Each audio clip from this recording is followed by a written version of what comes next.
बातचीत के लिए कौन बेताब है? कौन? अमेरिका। डील के लिए बेताब है क्योंकि नुकसान दबादब हो रहा है। ईरान एक तरफ थोड़ी ना नुकसान कर रहा है। ले भाई, यूरोप भी नुकसान में गया। स्ट्रेट ऑफ हॉर्मुज़ बंद करने से आधी दुनिया परेशान हो गई। डीजल पेट्रोल के दाम बढ़ गए, ट्रांसपोर्ट के दाम बढ़ गए, जहाज आधे उड़ रहे हैं, आधे नहीं उड़ रहे हैं, जितने उड़ रहे हैं उसके दाम बढ़ गए, टिकट के दाम बढ़ गए। तमाम चीजें आप देखो, फिर सोचो। ईरान को कोई फर्क नहीं पड़ रहा है। ईरान का जो नुकसान हो रहा है, हो रहा है। ईरान की तो पहली सीधी बात है, डील होगी तो पैसे हम लेंगे नुकसान के। और जितना तेल वो बेचे जा रहा है दबा के, और आगे जो बेचेगा वो अच्छा पैसा कमाएगा भाई। अब तक ईरान पर पाबंदी लगी थी, अब ईरान पर पाबंदी हट गई है, और लगा भी दोगे तो अब क्या, अब तो सुपर पावर है ईरान। तो दिक्कत है, तो परेशान है डील के लिए ट्रंप। अब आपको बता दूं कि ये दोनों आदमी पहचान लीजिए आप, ईरान ने इन दोनों से बात करने से मना कर दिया है। इसमें जो जवान दिख रहा है ये डोनाल्ड ट्रंप का दामाद है, और बुढ़ा जो है ये है मिडिल ईस्ट का अमेरिका का एनवॉय। यही दोनों बातचीत कर रहे थे, कह रहे थे हम बात करेंगे। ईरान ने कह दिया कि भाई इनसे तो बात ही नहीं करनी, क्योंकि इन्हीं से पहले भी बातचीत चल रही थी, और इनसे बातचीत करते हुए ही हम पर हमला हो गया, हमारे लीडर्स को मार दिया और ये जंग शुरू कर दी, तो इनसे हम बात कर ही नहीं सकते। मामला इतना गंभीर और अमेरिका इतना परेशान कि तुरंत इनको कैंसिल किया। और अमेरिका का वाइस प्रेसिडेंट, हो सकता है जब आप ये खबर सुन रहे हो तो वाइस प्रेसिडेंट पाकिस्तान पहुंच चुका हो।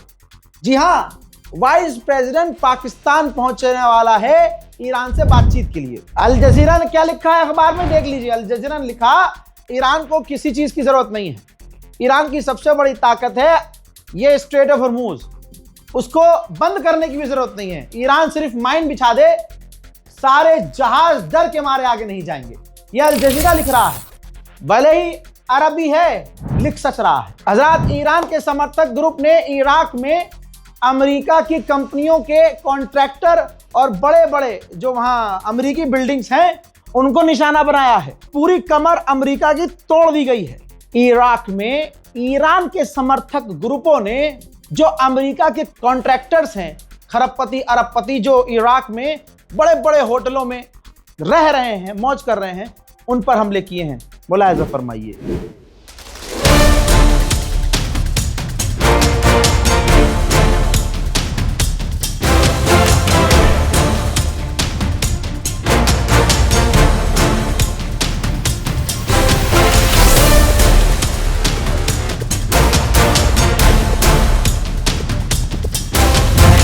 ईरान ने फिर दोहराया है, हुर्मुज़ खुला हुआ है, लेकिन जो हमारे दुश्मन देश और उनके साथी हैं उनके लिए बंद है। वहीं ये देखिए मैप, हुर्मुज़ जो है देखिए कितने चालाकी से ईरान ने आगे से बंद किया हुआ है, पीछे की तरफ से खोला हुआ है, ऊपर की तरफ से। अभी तक जहाज इधर से जाते थे, ये जो बड़ी सी जगह है, और अब ईरान क्या कर रहा है, ये जो टापू है, इस टापू के बीच से जो पतली जगह है, जहाजों को यहां से निकाल रहा है।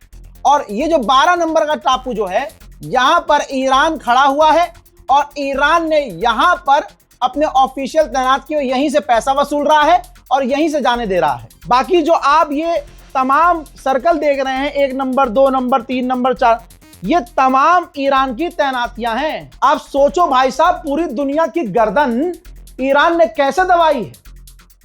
और जो भारत में बैठे हुए नाली के कीड़े कह रहे हैं कि अरे ये देखो भारत का वेसल, अबे भारत के मुसलमानों की वजह से भारत वेसल आ रहा है।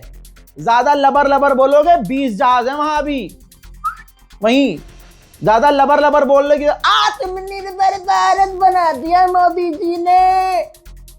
पता चल गया, आत्मनिर्भर तुम बन नहीं पाए हो, मुल्लों पर तो अभी टिके हुए हो। देश का सारा गैस, तेल, ईंधन, पेट्रोल सब वहीं से। जो वीडियो बना रहे थे कि अरे जो कल तक ईरान के साथ खड़े हुए थे, आज गैस की लाइन में। हाँ भाई, हम खड़े थे गैस की लाइन में, हम खड़े थे पेट्रोल की लाइन में, हम खड़े थे भाई, क्योंकि हम ईरान के साथ भी खड़े थे, और मुल्क में प्रॉब्लम आ रही है तो हम खड़े हैं। लेकिन एक बात तो अब तुम लोगों को, तुम्हारी औकात को पता चल गई होगी कि मुसलमानों ने जो खामनाई का साथ दिया, इसी वजह से भारत में ईंधन, गैस, तेल आया है। हम इसलिए खड़े हुए थे क्योंकि हमें गैस की, तेल की जरूरत है। हमारे घर पे बनता है खाना, और जो सिर्फ गाय के पिछवाड़े पे मुंह लगा के डायरेक्ट गू गर्मा गर्म खा ले, जो पीने के लिए पेशाब पी ले, उनको क्या जरूरत है डीजल पेट्रोल की? भाई वो क्यों लगेगा लाइन में? वो तो कह ही देंगे हम तो 5,000 रुपया वाला भी सिलेंडर ले लेंगे। हाँ, क्योंकि गैस बनती है उनके बाप के पिछवाड़े में, पाइप खोसेंगे, गैस भरेंगे। और मोदी जी ने फार्मूला पहले ही दिया था, नाले से गैस, तो तुम बनाओ नाले से गैस। हमारे लिए तो गैस आ रही है, एलपीजी आ रही है, पेट्रोल आ रहा है, और बार बार ईरान ने कहा है thank you the people of India. मैं कहता हूं ध्यान से देखो, ज्यादा ईरान को लबर लबर करके छेड़ोगे तो कहीं ईरान जो आने दे रहा है वो भी ना रोक दे। तुम विदेश नीति पर हमला मत करो। ये देख लो, विदेश मंत्री ने, भारत के विदेश मंत्री ने, जिसे तुम लेजर वाला मिनिस्टर कहते हो, उसने खुद पोस्ट किया है और कहा है कि हमने ईरान को शुक्रिया अदा किया है, ईरान को थैंक यू बोला है। तुम्हारा बाप जाकर, अबे तुम किसके सगे हो बे? तुम्हारा बाप जाकर ईरान को शुक्रिया अदा कर रहा है। तुम सोशल मीडिया पर ईरान को ट्रोल कर रहे हो। तुम किसी के सगे नहीं हो। अबे तुम अपने जब बाप के सगे नहीं हो सकते, तुम अपनी भारत मां के सगे नहीं हो सकते, तुम हो किसके सगे? भाजपा के। तुम तो भाजपा के भी सगे नहीं हो। जब मोदी जी यूजीसी बिल लेकर आए थे तो यही हिंदू मोदी जी को तौबा तौबा गालियां बक रहे थे। मोदी के खिलाफ, हमारे माननीय प्रधानमंत्री मोदी जी के खिलाफ, हमारे प्यारे सच्चे प्रधानमंत्री मोदी जी के खिलाफ, बीजेपी के खिलाफ तौबा तौबा सड़क पर उतर के गालियां बक रहे थे यही हिंदू। किसी के सगे हो बे तुम दोस्त के नहीं, तुम भाई के नहीं, तुम बाप के नहीं, तुम भारत मां के नहीं। भूल गए क्या? ये आदमी भूल गए? पूरी दुनिया देख ले, मुसलमानों को हिंदू समुदाय बदनाम करते हैं, कहते हैं ये गद्दार है, ये गद्दार है, ये गद्दार है। मुसलमान वफा नहीं करते। तस्वीर अपने आंखों से देख लीजिए। पाकिस्तान के लिए सुमित कुमार जो 36 साल का था, भारतीय एयरफोर्स में था, गद्दारी कर रहा था, मुल्क से गद्दारी करी इसने। पाकिस्तान को हमारे फाइटर जेट की जानकारी दी, पाकिस्तान को हमारे डिफेंस की जानकारी दी, पाकिस्तान को हमारे रडार की जानकारी दी। कौन था ये? कुमार। जितने सुअर की नस्लें ये गोदी मीडिया के एंकर हैं, ये अपनी अम्मा की कोख में घुस गए क्या? अब क्यों नहीं निकल रहा है मुंह से? क्योंकि इनके घर में यही चलता है। इनके भाई है ना वो, इनके घर की बात है। एक नहीं, दो नहीं, इस हफ्ते गद्दार पे गद्दार पकड़े गए हैं। भाई ये तो हमारी इंटेलिजेंस का सहारा है, वरना पता नहीं हमारे मुल्क में क्या हो जाए। यूपी के गाजियाबाद पुलिस को बड़ी कामयाबी मिली। एक बार फिर से ऐसा गैंग पकड़ा है जो भारत के रेलवे स्टेशन, मंदिर और इंपॉर्टेंट सेंसिटिव इलाकों में कैमरे लगा चुका था। जीपीएस लोकेशन पाकिस्तान को भेज रहा था। यहां तक कि वो सीसीटीवी कैमरा ऐसे थे जिसको बिजली से चलने की जरूरत नहीं थी, वो सोलर सीसीटीवी कैमरा थे। इसमें गद्दार कौन गिरफ्तार हुआ? गणेश, विवेक, गगन प्रजापति, दुर्गेश निषाद और इसके अलावा और भी लोग शामिल हैं। यह तो उत्तर प्रदेश पुलिस, हमारी एनआईए गाजियाबाद पुलिस का कारनामा है कि इन गद्दारों को पकड़ लिया। और वो जो ऑपरेशन सिंदूर में जो यूट्यूबर थी, जो पाकिस्तान एम्बेसी में जा जाकर घुस रही थी, मुझे गद्दार कहने वालों, तुम्हारा बाप हूं मैं। कभी पाकिस्तान की तरफ मुंह नहीं किया, पाकिस्तान एम्बेसी की तरफ मुंह नहीं किया। और वो तुम्हारे घर की हरियाणा बीजेपी से जो थी, एनआईए ने बताया है कोर्ट को, इसी लड़की ने, ज्योति मल्होत्रा ने पाकिस्तान को हमारे खुफिया जानकारी दी, पाकिस्तान को हमारे सेंसिटिव जानकारी दी। बताइए गद्दार कौन? ये अपनी मां के भी नहीं है। और भारत मां, भारत मां, अबे हम भारत मां को मां नहीं कहते, लेकिन मां से वफादारी करना जानते हैं। तुम तो मां कहते हो ना, हम तो अपना वतन कहते हैं। हमारा इस्लाम हमें कहता है कि मुल्क से मोहब्बत आधा ईमान है और हर मुसलमान अपने वतन से बेइंतहा प्यार करता है। तुम हमें हर दिन उकसाते हो, तुम हमें हर दिन मारते हो, तुम हमें हर दिन मारने की बात करते हो। सरकार तुम्हारी, प्रधानमंत्री तुम्हारा, विदेश मंत्री तुम्हारा, होम मिनिस्टर तुम्हारा, अधिकारी तुम्हारे, तब भी हिंदू खतरे में है तो मुझे बना दो प्रधानमंत्री, फिर देखो जलवा है। हवाई बातें करवा लो बस। कट।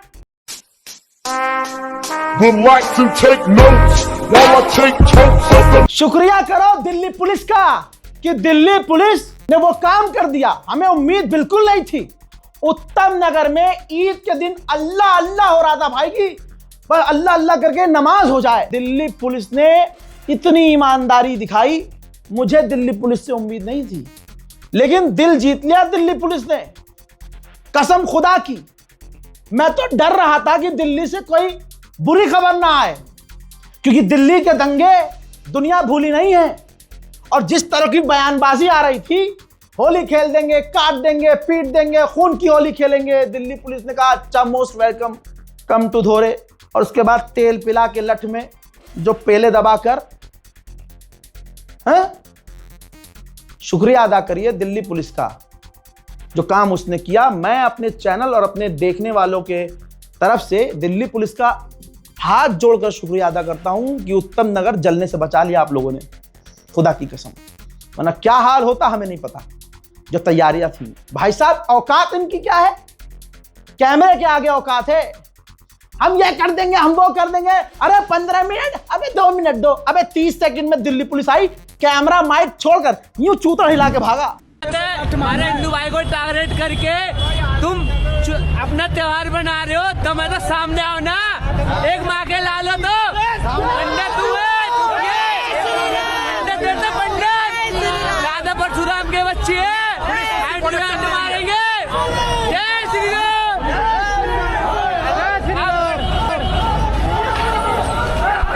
बस हवा निकल गई। ये है औकात इनकी। गो गो गो, एक उंगली से नहीं, 5-5 उंगली से गो गो होना चाहिए इनके साथ। हजरात, बैक टू द पॉइंट, जिसको फादरलैंड माना है इन्होंने, इनके साथ तो बहुत बुरा हो गया यार। इजराइल को फादरलैंड मान के आए तो अंधभक्तों के लिए फादर हुआ नेतन्याहू, और नेतन्याहू की बीवी हुई इनकी दादी अम्मा। दादी अम्मा का कनेक्शन घोप घोप मिनिस्टर से था। घोप घोप मिनिस्टर पता है, एप्स्टीन फाइल वाला, देख लो, तुम्हारे अब्बा ढूंढ के लाए हैं, नाम है रजा ग्राफी। अंधभक्तों के लिए अकेला काफी। देखो 2 सर्कल हैं, एक सर्कल में एप्स्टीन, यही आदमी है जो दुनिया का सबसे बड़ा गंदा और घिनौना काम करने वाला आदमी, और दूसरे सर्कल में नेतन्याहू की बीवी यानी अंधभक्तों की दादी मां। तो सोचिए, जिनकी दादी गंदी तो उसका शजरा, उसका खून कितना गंदा होगा। तभी तो ये साले किसी के नहीं हैं। इसीलिए कहते हैं सोच समझ के किसी को बाप, अम्मा, खाला, मौसी बनाया करो। गोप गोप गोप। अमेरिकी सेनेटर ने खुद कहा कि डोनाल्ड ट्रंप को एक्सेप्ट करना पड़ेगा। यह डोनाल्ड ट्रंप की जो जंग है गलत है, सरासर गलत है, एक तरफा थी। इसमें डोनाल्ड ट्रंप का नुकसान हुआ, देश का नुकसान हुआ, हार गया डोनाल्ड ट्रंप, और ट्रंप को यह बात माननी पड़ेगी। हजरात, मैं मानता हूं कि यह भी पनौती, उनका बाप भी पनौती। साला जिसको सपोर्ट करते हैं बेड़ा गर्क हो जाता है। अब तक डोनाल्ड ट्रंप इनके बाप का भी अपमान कर रहा था। ये पूजा कर रहे थे, उसके लिए आरती उतार रहे थे, ला ला ला ला ला कर। अरे तुम यार मोदी जी की आरती उतारो, एक्सेप्टेड। तुम मोदी जी की मूर्ति बनाओ, एक्सेप्टेड। मोदी जी को तुम बड़ा दिखाओ, और मोदी जी ने राम जी को प्रभु, हालांकि मैं एक्सेप्ट नहीं करता, मोदी जी ने राम जी को छोटा दिखाया और राम जी को हाथ ऐसे पकड़ के राम मंदिर लेके जा रहे हैं। हम एक्सेप्ट नहीं करते, लेकिन तुम खुश हो तो एक्सेप्टेड। लेकिन तुम किसी विदेशी सुअर को, गुलाबी सुअर को अपना तुरंत दादा बना लिए थे कि मुसलमानों को मारता है तो अरे दादा, अरे दादा, कहां थे तुम, कहां है तुम्हारा पेशाब लाओ। अरे अब पेरे जा रहे हो जबरदस्ती। उसने तुम्हारे वालिदे मोहतरम जनाबे हजरते मोदी जी का अपमान किया, और लगातार किया, सारी दुनिया कह रही है। गोदी मीडिया कहता था कि मोदी और जब ट्रंप मिलते हैं, स्टेज पे होते हैं, तो बिजली कड़कती है। वो सिर्फ गोदी मीडिया के पिछवाड़े में चमकती होगी बिजली, गुदगुदी होती है, ऑर्गेजम आता होगा तो वो बोल देते होंगे, और दुनिया वालों को कोई ऑर्गेजम नहीं आता तुम्हारे इन गंदी बातों से, फालतू की बातों से। हुआ क्या फिर, हमारे प्रधान भाई, हमें मुसलमानों को प्रधानमंत्री से जितनी भी शिकायत है, हमारे घर के अंदर की लड़ाई है। मोदी से अगर हमारी प्रॉब्लम है, मोदी जी खुद कहते हैं आलोचना होनी चाहिए, तो अगर मोदी जी से हमारी शिकायत है तो हमारे घर के अंदर की है। हम मोदी जी से लड़ते हैं, सवाल करते हैं, पूछते हैं, जवाब नहीं देते, कोई बात नहीं, हम कौन सा उनका कुर्ता पकड़ के लटक जाते हैं, बात खत्म। ये हमारे घर के अंदर का मसला है। ठीक, तुमने बाप बनाया उधर, घर के बाहर दादा बना लिया उसे। अब वो आदमी हमारे प्रधानमंत्री का अपमान कर रहा है। हमें मोदी जी से कोई भी प्रॉब्लम हो, हमारे अंदर की बात है, हमारे मुल्क के बाहर का आदमी आकर तुम्हारी वजह से, क्योंकि तुमने बाप बनाया था, मोदी को कुछ भी बोल रहा है, हमें अच्छा नहीं लगता भाई। मोदी जी को क्या क्या कह के चला रहा हो कि मैं मोदी का करियर खराब नहीं करना चाहता, मोदी बहुत बढ़िया आदमी है। भाई वो पता ही नहीं चल रहा, जलील कर रहा है, तारीफ कर रहा है, क्या कर रहा है। मोदी जी ने पैसा खर्च किया, नमस्ते डोनाल्ड ट्रंप किया, अंधा पैसा खर्च किया, गरीबों को छुपाया, पर्दा लगवाया, अमेरिका गए और कहा कि अब की बार डोनाल्ड ट्रंप सरकार, कैंपेन किया उनका। क्या दिया ट्रंप ने तुम्हें? क्या दिया? धोखा दिया। सारी दुनिया कह रही है कि धोखा दिया, और तुम अभी भी ट्रंप की, तुम्हें तो सोचना चाहिए कि ईरान हमारा पुराना यार है भाई, अपना यार अमेरिका को सबक सिखा रहा है, बजा रहा है, बजाओ अमेरिका को, बजान दो। लेकिन नहीं, तुम्हें दिक्कत सिर्फ यह है कि मुसलमान नहीं चाहिए इन्हें अपने मुल्क में। साला मुसलमान का तेल जरूर पिएंगे। अबे दोगलो। खैर, अब फादरलैंड तुम्हारा पेला जा रहा है तो काहे नहीं जा रहे हो? जल्दी जाओ, वो चड्डी पहनो अपनी खाकी वाली और लाठी पकड़ो और मटकते मटकते पहुंचो। कहां गई तुम्हारी फौज? ओहो, ओ पेशाब की कमी हो रही होगी, है जोश तो तभी आता होगा तुम्हें जब पेशाब पीते होगे। P low. रिपोर्ट देखो, ईरान ने कंफर्म किया है कि हमने राफेल के जो हथियार रखे हुए थे फैसिलिटी हाइफा के अंदर इजराइल में, हमने उसे निशाना बनाया है। दोस्तों, अमेरिका की गवर्नमेंट का पूर्व national security adviser on camera बोल रहा है, एक्सेप्ट किया है उसने, जिसकी वजह से डोनाल्ड ट्रंप की चड्डी तक उतर चुकी है। हजरत, पूर्व एनएसए ने कहा कि हम इस जंग से पहले यह कंफर्म बता देना चाहते हैं कि ईरान ने अपना प्रपोजल रखा था टेबल पे, और वो न्यूक्लियर का सॉल्यूशन चाह रहा था कि न्यूक्लियर में बात कर लो, जो तुम्हारी गलतफहमी है दूर कर लो। और वो प्रपोजल ईरान का अमेरिका के हक में था, लेकिन डोनाल्ड ट्रंप ने हमला कर दिया। यह बात क्लियर है कि अगर हम हमला भी कर देंगे तो ईरान की न्यूक्लियर फैसिलिटी को तबाह नहीं कर सकता, क्योंकि उसका ज्योग्राफिकल मैप ऐसा है, उसकी जमीन ऐसी है, उसके पास हमेशा यूरेनियम रह ही जाएगा। हमें आखिर में उससे बात करनी ही पड़ेगी, और आज करनी पड़ रही है। इन्होंने कहा कि इजराइल पर जब आती है बात, ईरान की जब बात आती है, तो इजराइल चाहता है कि ईरान टुकड़े टुकड़े हो जाए, लेकिन यह इजराइल का गोल है। अगर हम ईरान को टुकड़े टुकड़े करेंगे तो तेल के दाम डबल ट्रिपल हो जाएंगे और हमें बड़ा नुकसान होगा। ताइवान के पास सिर्फ 11 दिन का LNG बचा हुआ है, क्योंकि वो कतर से लेता था और कतर सप्लाई बंद कर चुका है। मैं दिखा चुका हूं ईरान ने जो हमले किए और इजराइल में जो तबाही मची। अब ईरान ने उस हमले का वीडियो जारी किया है, जिसमें वो मिसाइल पर लिख रहे हैं कि शहीदों की बेटियों की तरफ से। और देखिए, अगर आप ध्यान देंगे तो साफ नजर आ रहा है कि जो शख्स लिख रहा है, जो हाथ लिख रहा है उस मैसेज को मिसाइल पर, वो किसी महिला का हाथ है। तो यार कितना मतलब दिल और जज्बात इस जंग में जुड़े हुए हैं ईरानियों के, कि अगर औरत का बदला लिया जा रहा है मिसाइल के द्वारा, तो एक औरत से ही मिसाइल पर लिखवाया जा रहा है। और लोग कहते हैं कि ईरान में महिलाओं को दबाया जाता है। उधर अमेरिका ने माना है कि 290 अमेरिकी फौजी घायल हैं, भले ही उसके 2000 घायल हों। बताएगा 290। मिर्ची तो इजराइल को भी लगी है, क्योंकि किसी ने साथ इसका दिया ही नहीं। इजराइल का पूर्व प्रधानमंत्री कह रहा है स्पेन को कि बकवास है, क्योंकि स्पेन ने मना कर दिया था कि हमारे बेस का आप इस्तेमाल नहीं कर सकते ईरान पर हमला करने के लिए, हम न्यूट्रल हैं, हम कुछ भी नहीं करेंगे ऐसा। तो नफ्ताली बेनेट बुरी तरह से भड़का है, कहा कि बकवास है, वो कमजोर है, मतलब जो इनका साथ न दे वो साला कमजोर है, यही मजबूत है। और इनकी मजबूती ईरान ने 25 दिन में निकाल दी है, पानी पिला दिया इनको। और जो केंट, जो अमेरिका का काउंटर टेररिज्म का जो चीफ था, उसने सारी पोल इजराइल की खोल दी। तो अब ये खिसियानी बिल्ली खंबा नोचे वाला हिसाब है। ये कहता है उसे कि जो केंट फ्यूचर में एक डस्टबिन होगा, उसका कोई इतिहास नहीं होगा। भाई डस्टबिन छोड़, वो जो भी है उसने अकेले तुम सबको नंगा किया है। हज़रात, खेतों में जो फर्टिलाइजर यूज होते हैं दुनिया में उसकी भारी कमी है, बहुत कमी है।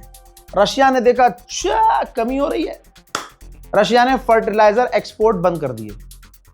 मतलब पूरी दुनिया से एक तरह से बदला ले रहा है रशिया कि जिसने यूक्रेन का साथ दिया, अमेरिका का साथ दिया, सब भुगतो। फाइनेंशियल टाइम ने क्या लिखा है, एक लाइन में आप समझिए कि नेतन्याहू इजराइल के भविष्य के साथ जुआ खेल रहा है। ईरान की ताकत समझनी है, ईरान ने खुद बताया है।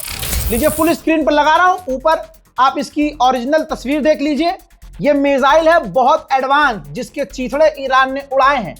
JASSM क्रूज मिसाइल ईरान ने अपने एयर डिफेंस सिस्टम से मारकर गिरा दी। मोहतरम हजरात, फिलहाल के इस अपडेट में इतना ही। इस रिपोर्ट को शेयर कीजिए, अपनी दुआओं में मुझे याद रखिए। मैं हूं रजा। गोदी मीडिया और अंधभक्तों की सजा। जय हिंद।